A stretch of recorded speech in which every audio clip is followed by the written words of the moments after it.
Retomando el hilo de nuestro tema acerca de cómo debemos tener cuidado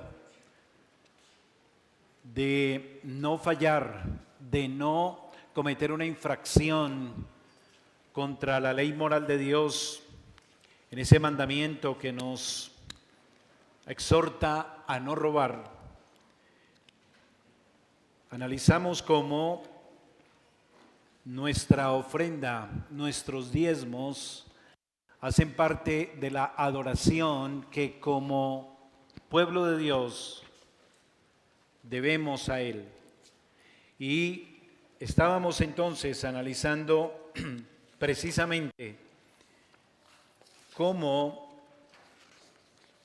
cada ofrenda es un sacrificio que traemos, un sacrificio espiritual en el nombre del Señor Jesucristo. Y de esta manera entonces conectamos con un subtítulo, creo que dejamos pendiente, que es el origen del diezmo. ¿Cuál es el origen del diezmo? También hay mucha discusión alrededor de ese tema.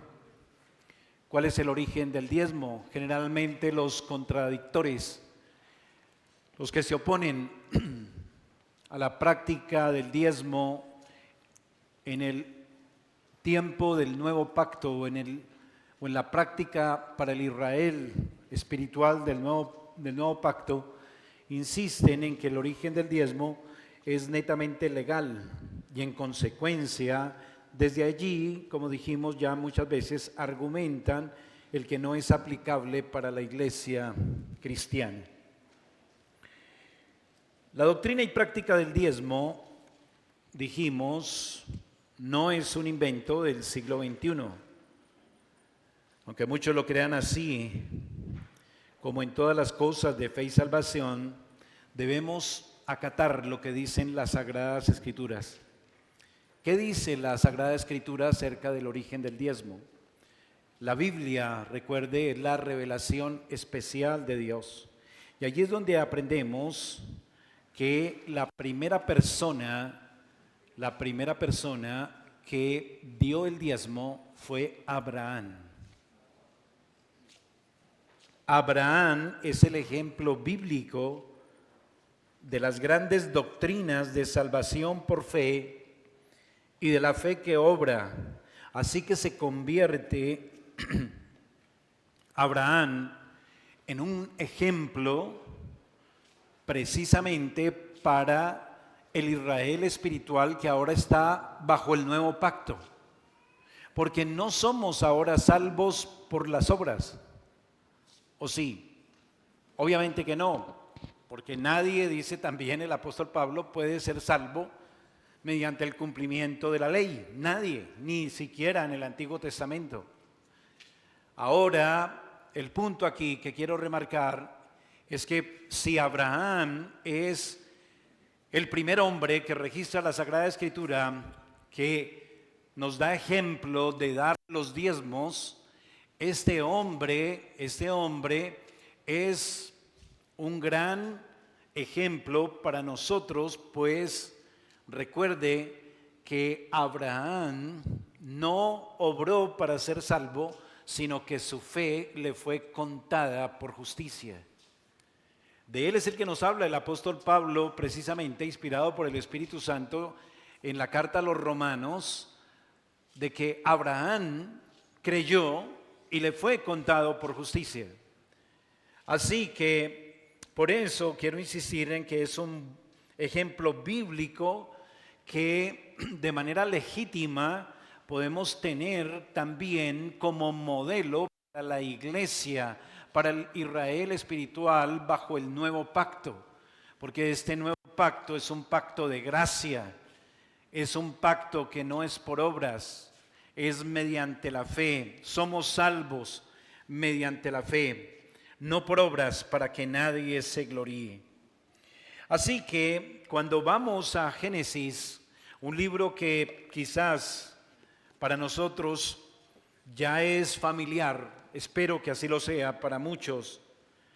Recordamos entonces que Génesis capítulo 14 nos habla precisamente de ese momento o ese hecho cuando Abraham practica el diezmo. Así que les invito a que miren Génesis capítulo 14 y recordemos brevemente el contexto. Usted recordará que Abraham tenía un sobrino. ¿Sí recuerdan cómo se llamaba? Lot. Y que llegó un momento en que era necesario en que se separaran por causa de una mejor convivencia y una mejor administración de sus bienes, etcétera. Y entonces sabemos que Lot tomó la decisión de ir y morar y habitar en un sitio. Dice que él se fue para el valle de Sodoma y que Abraham habitó en otro lugar. Pero resulta que hubo una confederación de ciertos habitantes que estaban morando muy cerca y que decidieron entonces atacar, y Lot fue uno de los que sufrió el ataque de tal manera que perdió a su familia y perdió sus bienes. ¿Lo recuerdan? Entonces Abraham va a librar a Lot de los 4 reyes que se habían confederado y que habían conquistado a Sodoma y Gomorra. Y Abraham solo tenía 318 hombres con él, ¿recuerda? Eso ya lo vimos. Y Dios fue con Abraham y Abraham tuvo victoria sobre esos 4 reyes poderosos. Y Abraham regresa entonces con los cautivos, con sus posesiones, con un botín.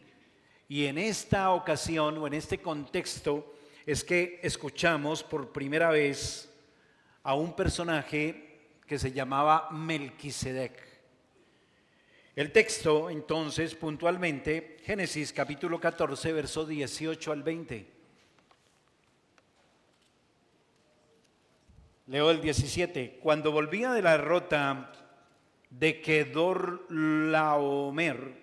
y de los reyes que con él estaban, salió el rey de Sodoma a recibirlo al valle de Sabe, que es el valle del rey. Entonces Melquisedec, rey de Salem y sacerdote del Dios Altísimo, sacó pan y vino y le bendijo diciendo: bendito sea Abraham del Dios Altísimo, creador de los cielos y de la tierra, y bendito sea el Dios Altísimo que entregó tus enemigos en tu mano. Y aquí está. Y Abraham le dio, ¿qué? Los diezmos de todo. Aquí está entonces el registro bíblico. Vamos a analizar cuidadosamente lo que nos da o lo que nos informa, en este caso, Moisés, el autor inspirado. ¿Quiénes son las personas entonces que intervienen aquí en esta escena? Bueno, el primer personaje que aparece es el rey de Sodoma. Después, en el verso 18, aparece Melquisedec. No hay manera de saber si Abraham conocía todo lo que nosotros conocemos ahora por la revelación progresiva acerca de este personaje. Y cuando hablo de revelación progresiva, me estoy refiriendo a que cuando Moisés fue inspirado a escribir esto, solamente se conocía esta revelación. ¿Me comunico? En siglos posteriores, la revelación fue progresando, fue Dios dando más luz, fue Dios ampliando su revelación, revelando más sus planes, sus promesas, sus propósitos, etcétera, etcétera. Hasta que llegamos al siglo I y el autor de Hebreos, que quizás es el apóstol Pablo, claramente dice que Melquisedec es una figura o un tipo de Cristo. El autor de los Hebreos claramente lo hace un tipo o figura de Cristo. Cristo es mostrado como el sumo sacerdote, no del orden levita, sino del orden de Melquisedec. Y esto en armonía también con el Antiguo Testamento. Y quiero que vaya conmigo, por favor, y mire el Salmo 110, versículo 4.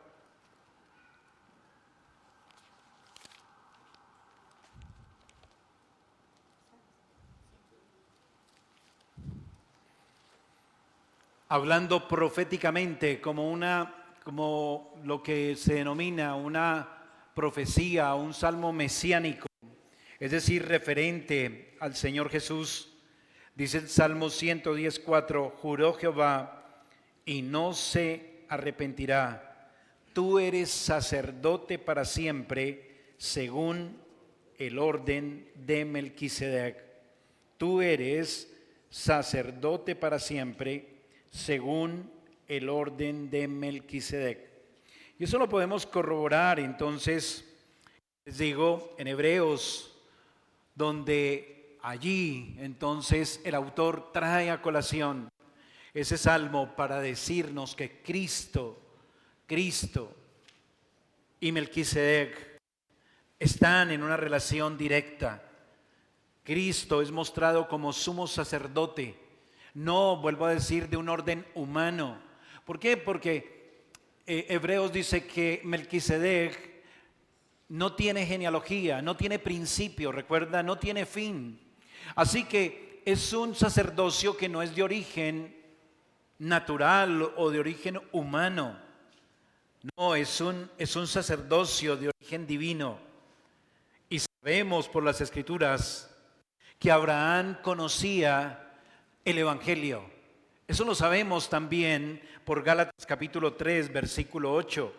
Mírelo conmigo. Gálatas 3,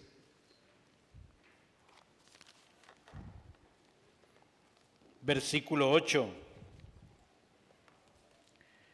Y la Escritura, dice Gálatas 3, 8, y la Escritura, previendo que Dios había de justificar por la fe a los gentiles, dio de antemano la buena nueva a Abraham, diciendo, en ti serán benditas todas las naciones. Note que el autor aquí, Pablo, el autor de los Gálatas, dice que Abraham había recibido ¿qué? El Evangelio. ¿Qué es lo que significa Evangelio? La buena nueva, ¿sí o no? Entonces aquí dice que Abraham sí conocía el Evangelio. Él conocía la buena nueva.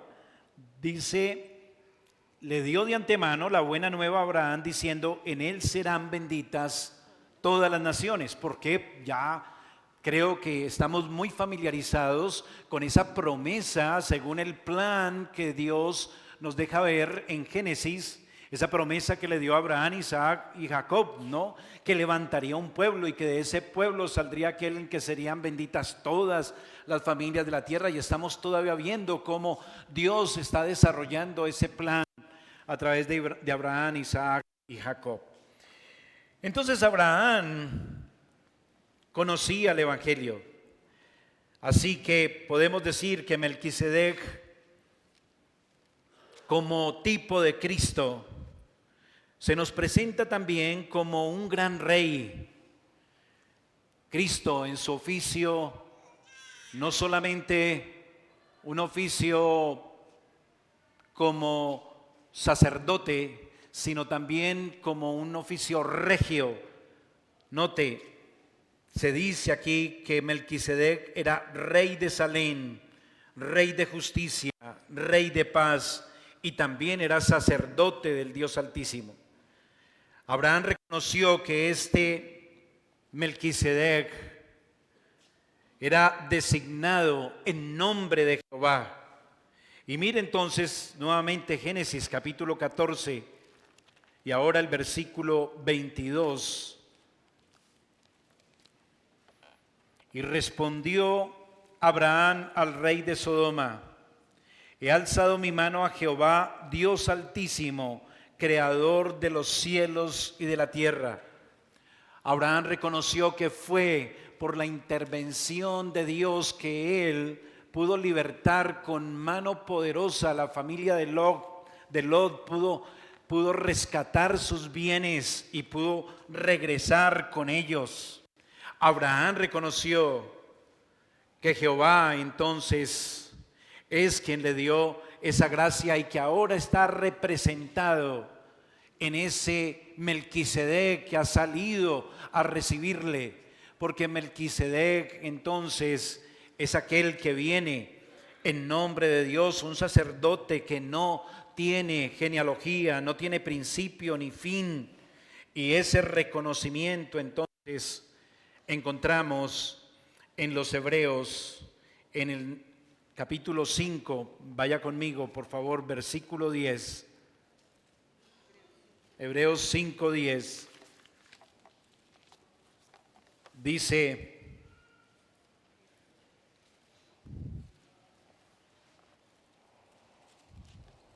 leo desde el 8, y aunque era hijo, por lo que padeció, aprendió obediencia, y habiendo sido perfeccionado, vino a ser autor de eterna salvación para todos los que obedecen. Y 10, y fue declarado por Dios sumo sacerdote según el orden de Melquisedec. Así que noten la conexión que hay aquí tan importante. Abraham está dando unos diezmos. ¿Y por qué está dando diezmos? Bueno, porque está reconociendo que Dios fue el que le dio la victoria. Dios fue el que le permitió con un puñado de hombres vencer a grandes enemigos y rescatar, vuelvo a decir, la familia de Lot y también muchos bienes y traer un botín. Y ahora cuando sale Melquisedec como representante del Dios Altísimo, él le entrega esos diezmos. Ese Dios Altísimo, esa expresión es muy importante. ¿Por qué? Porque esta expresión es una expresión cuidadosamente escogida por el autor inspirado. Aparte de este contexto, la frase exacta, el Dios Altísimo, solo ocurre en el Salmo 78, versículo 35. Salmo 78, versículo 35.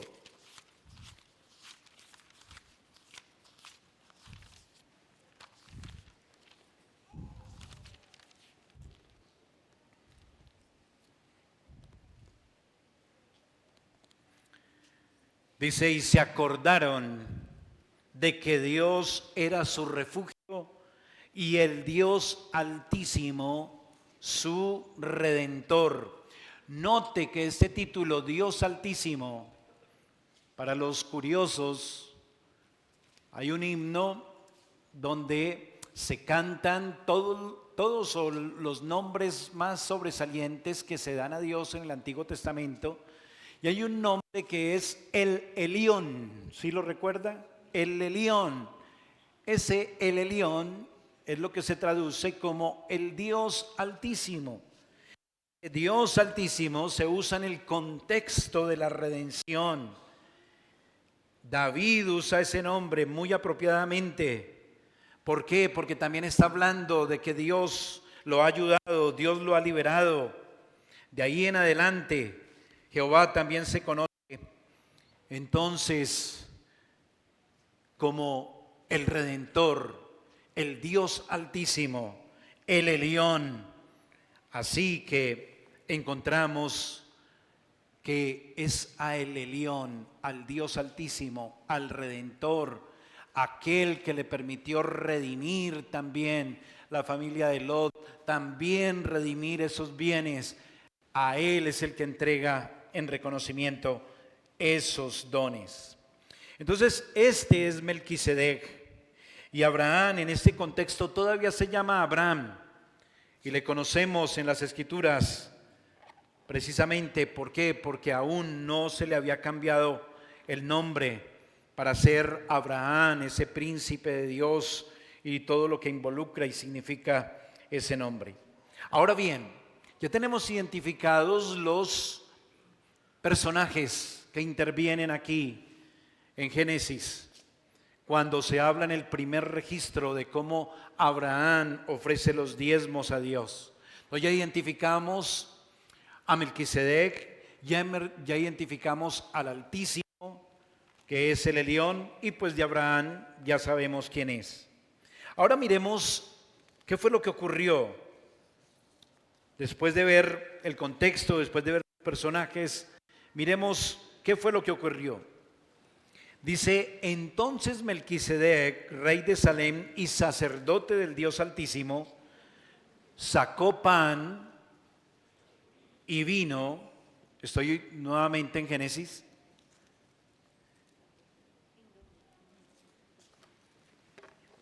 Se lo busco, hermana.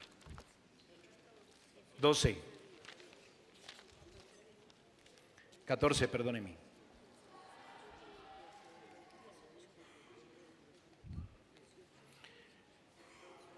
Versículo 18, hermana. ¿Ya lo tenemos, Yolanda? Bueno, entonces Melquisedec, rey de Salem y sacerdote del Dios Altísimo, sacó pan y vino y le bendijo diciendo: bendito sea Abraham del Dios Altísimo, creador de los cielos y de la tierra. Bendito sea el Dios Altísimo que entregó tus enemigos en tu mano. Note que sacó pan y vino.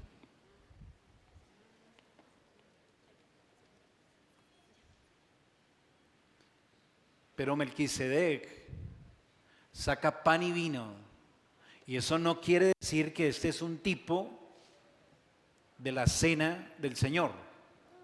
¿Por qué?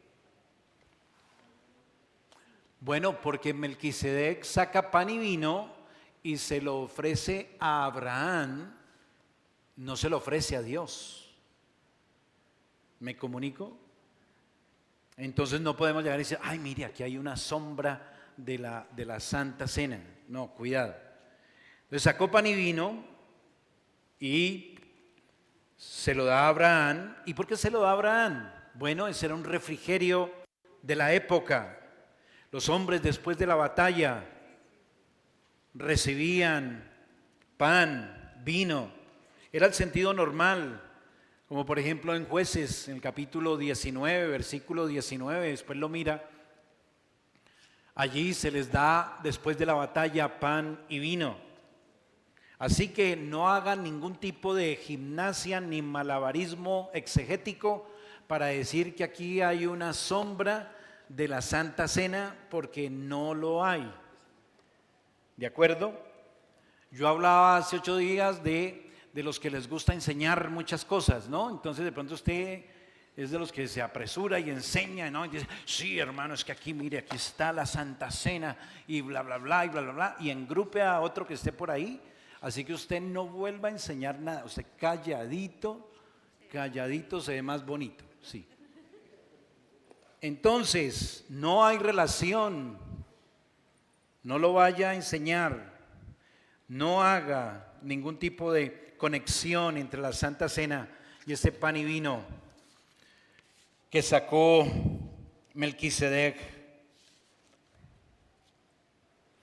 Lutero y Calvino observan que sería muy extraño que el autor de los Hebreos no mencionara nada tampoco acerca de la relación entre este pan y vino y la Santa Cena, si realmente lo hubiera, ya que Hebreos sí se encarga de decirnos quién era Melquisedec. ¿Sí me hago entender? Hebreos nos da más luz acerca de lo que estaba pasando y no habla el autor de los Hebreos nada acerca de esto. Así que lo que sí hace Melquisedec es bendecir a Abraham. El autor de Hebreos menciona eso, enfatiza que Melquisedec como sacerdote bendice a Abraham y lo bendice confirmando el llamamiento de Dios y por eso lo llama bendito de Dios. ¿Sí lo notaron? Melquisedec bendice a Abraham y le dice: tú eres bendito de Dios. El Dios a quien Melquisedec y Abraham sirven, dice también el texto, es quien, el creador de los cielos y de la tierra. ¿Sí lo notó ahí en el verso 19? Y le bendijo Dios diciendo: bendito sea Abraham del Dios Altísimo, creador de los cielos y de la tierra. Y Melquisedec muestra también su oficio, bendiciendo al Dios Altísimo, al recalcar que fue el que le dio la victoria a Abraham. Bendito, dice el texto, bendito sea el Dios Altísimo, que entregó tus enemigos en tu mano. Versículo 20. ¿Quién entregó los enemigos en la mano de Abraham? El Elión, el Dios Altísimo, el creador de los cielos y de la tierra. Él prosperó los esfuerzos de Abraham, así como es el Dios Altísimo el que prospera su esfuerzo, hermano, hermana. Él es el que le permite a usted un trabajo. Él es el que le abre una puerta. Él es el que le da la provisión. Él es el que le prospera a usted. Aquí vemos ese reconocimiento. Dios entonces prosperó a Abraham. Abraham entonces por eso también hace un reconocimiento al Dios Altísimo que le ha prosperado y dice: y le dio a Abraham los diezmos de todo. ¿En respuesta a qué? A que Melquisedec le dijo: vea, usted no vino aquí próspero por su propia capacidad.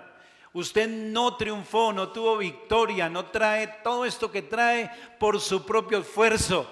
Es porque el Dios Altísimo lo prosperó. Veamos primero de qué dio los diezmos a Abraham. Porque dice nuestro texto: y Abraham dio los diezmos ¿de qué? De todo. ¿Qué es todo? ¿Qué es todo?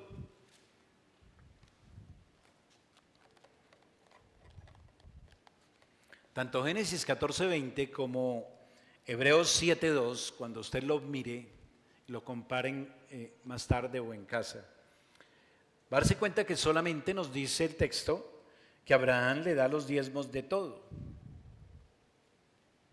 Pero en el versículo 4, vamos a Hebreos, por favor, capítulo 7. Hebreos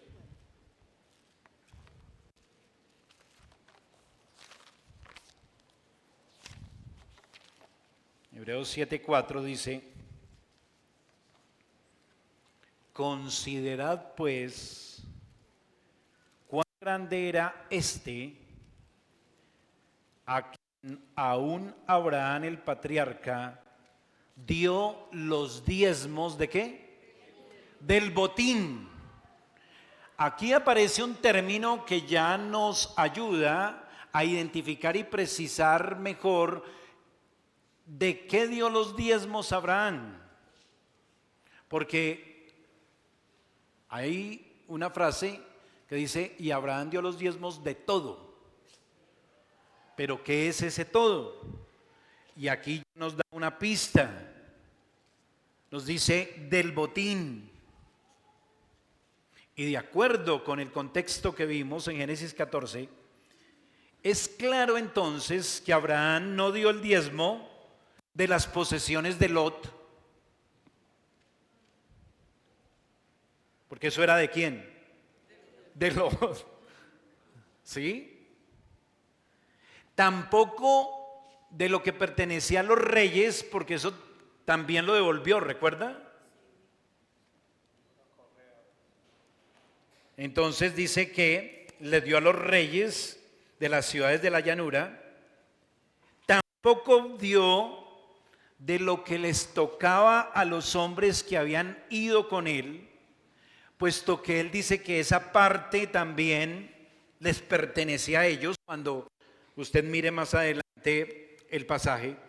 Por lo tanto, es claro que Abraham da el diezmo del botín, como dice aquí el versículo, es decir, de los bienes que él había ganado, una ganancia que él tuvo de esa batalla.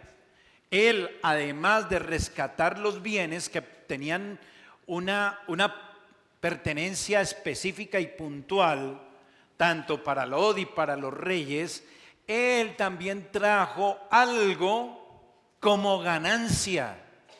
Y de esa ganancia, de eso que Dios le prosperó, llamemos ese tesoro que obtuvo de parte de Dios por haber ido a esa campaña, de eso Abraham da la 10ª parte a Melquisedec, quien es el sacerdote del Dios Altísimo. Y explicado en Hebreos, dijimos, ese sacerdote es figura de Cristo. Así que todo esto, hermanos, me tomé el trabajo de analizarlo y de compartirlo con ustedes para notar con claridad que las Escrituras nos están enseñando, y no es exageración decir, que Abraham está delante de nosotros como un ejemplo para dar el diezmo como reconocimiento de lo que Dios nos ha prosperado, y lo ha hecho por pura gracia y bajo la gracia y no bajo la ley. ¿Me comunico?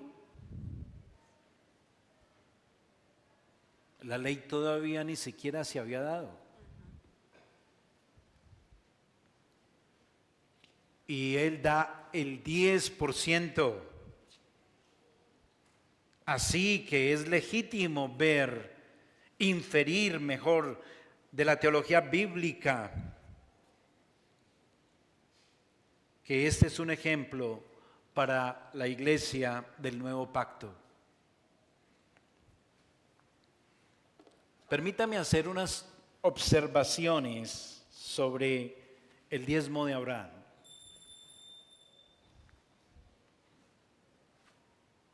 Cinco minutos. Me timbró la campana. Primero,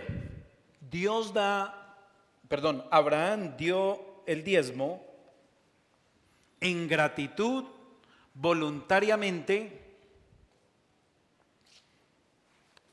y sistemáticamente. Déjeme explicarlo. En gratitud. Ya vimos por qué en gratitud, ¿cierto?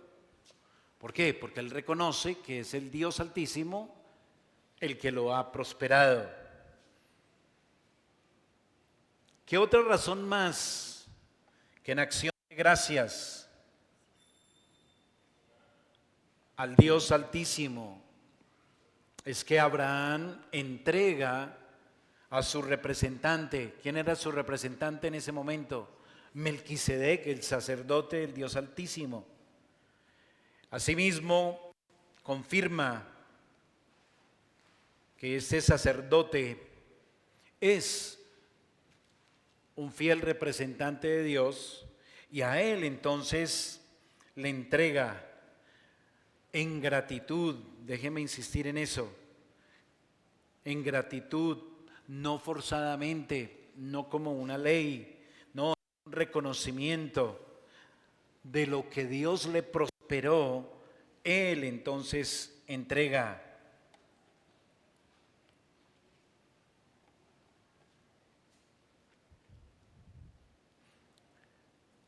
Mire conmigo Lucas capítulo 19, versículo 8.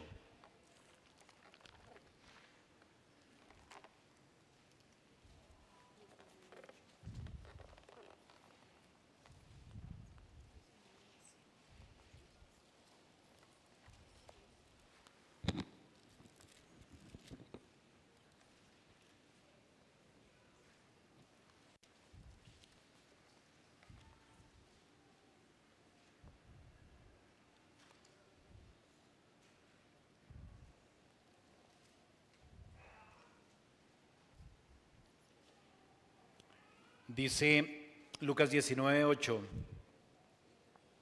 Entonces Zaqueo, ¿recuerdan al publicano que se trepó en un sicómoro, fue?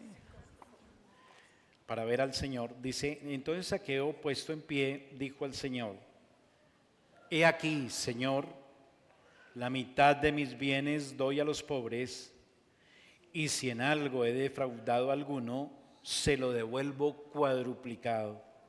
Jesús le dijo: Hoy ha venido la salvación a esta casa, por cuanto él también es hijo de Abraham.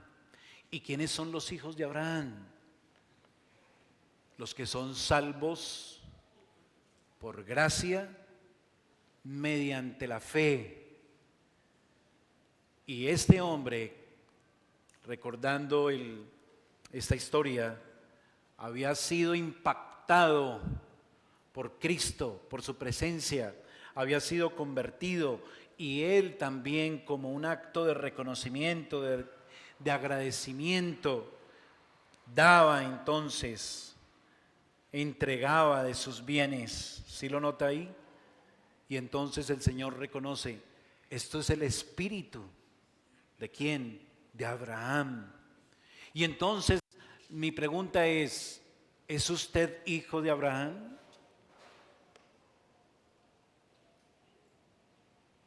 ¿Sí o no?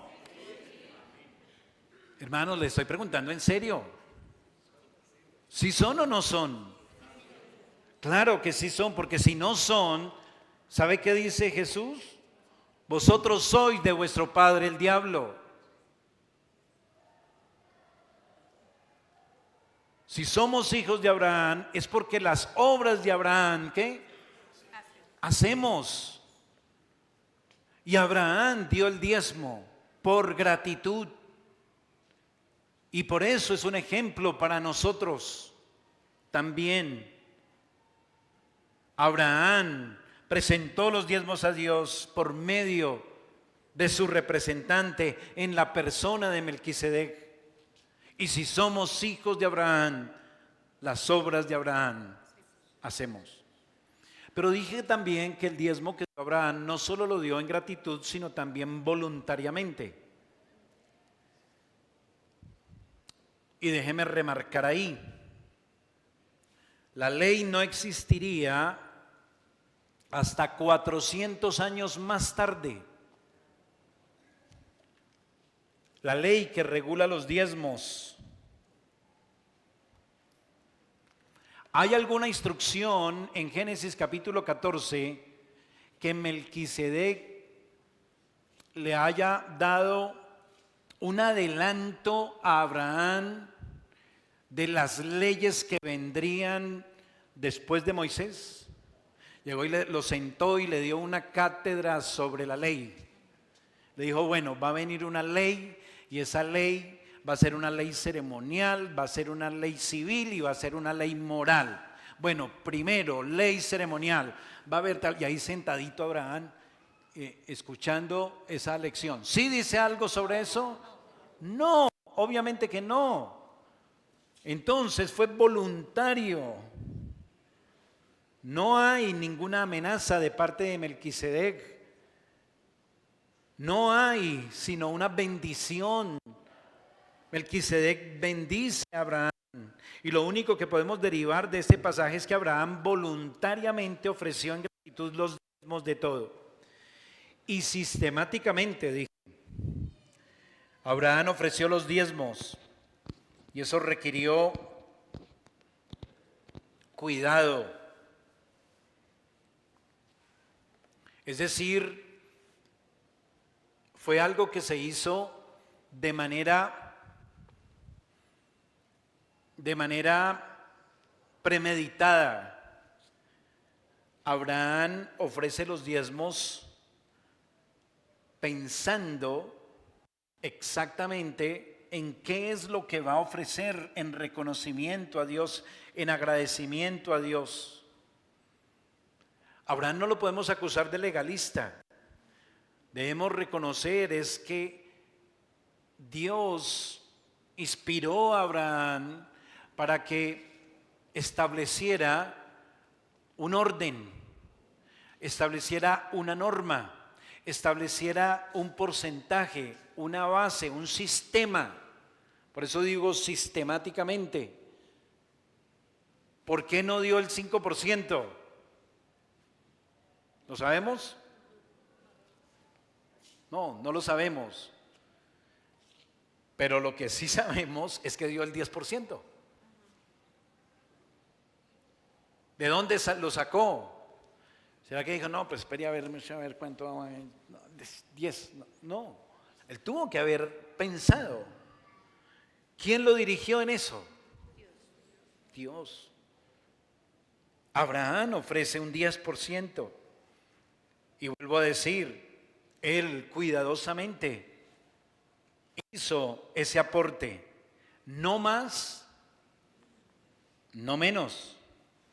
Así que podemos decir que en efecto son observaciones y características de un diezmo según el orden de Abraham, es decir, bajo la gracia.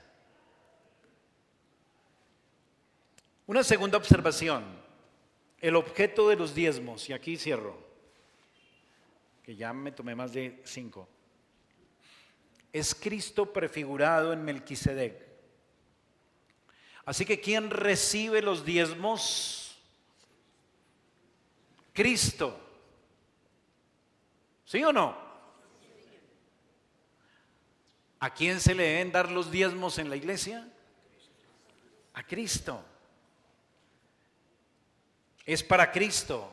¿Y por qué para Cristo? Luego es que Cristo necesita dinero. ¿Qué es lo que necesita? Su cuerpo. Y su cuerpo es el avance de la iglesia, del reino sobre la tierra. Así que es interesante que en el Nuevo Testamento el mantenimiento de la obra del Evangelio no se basa en reglamentos mosaicos acerca de los diezmos pagados a los levitas, sino que se basa precisamente en el Evangelio. En el Evangelio. 2 textos y lo dejo en paz. 1 Corintios 9:14.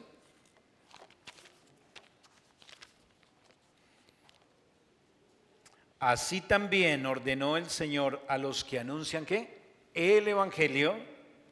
Los diezmos son no pagados a levitas, sino en el espíritu del Evangelio. Note, así también ordenó el Señor a los que anuncian el Evangelio que vivan del Evangelio. Y 1 Timoteo 5, 17 y 18 que dice: los ancianos que gobiernan bien sean tenidos por dignos de doble honor, mayormente los que trabajan en predicar y enseñar. Pues la Escritura dice: no pongáis bozal al buey que trilla, y digno es el obrero de su salario. El objeto de los diezmos. Bien, ahí terminamos esta parte del origen de los diezmos. Entonces, espero que haya quedado claro qué nos dice la Escritura acerca del origen de los diezmos. No es bajo la ley, es bajo la gracia. Oremos. Padre, gracias te damos nuevamente por tu palabra y por este tiempo de estudio. Te rogamos tu ayuda en el resto de día que nos das para pensar en estas cosas. Ayúdanos a digerirlas, Padre, para el bien de nuestra alma. Señor, bendícenos ahora en el culto público más adelante. Te lo rogamos en Cristo. Amén.